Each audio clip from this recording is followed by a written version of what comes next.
O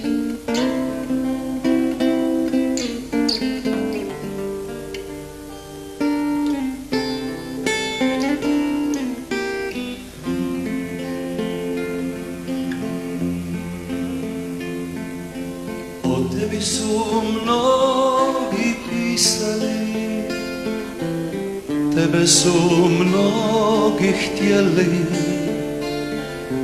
najljepše si tajne krila i čuvala za nas.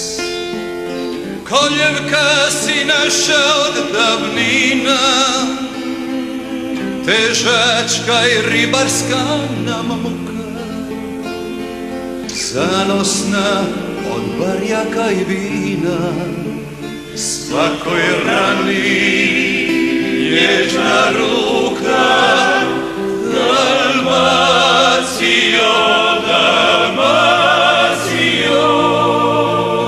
zemljo sunca, kamena i modrog mora, zemljo cvijeća, drača, maslina i bora, i oplakana i raspjevana.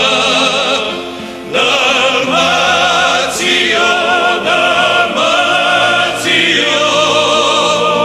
ni za blago cijelog svijeta ne dam te, jer i sivi kamen moju dušu hrani. Dalmacijo, volim te.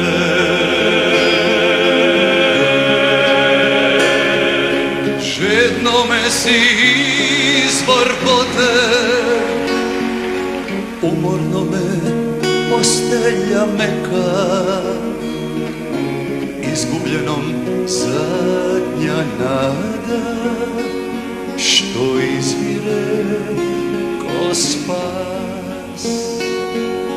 Bože mili, koliko te volim, koliko te moja duša treba, kao zrak i kao grumen soli, kao ptica i od neba. Dalmacijo, Dalmacijo, zemljo sunca, kamena i modrog mora, zemljo cvijeća, drača, maslina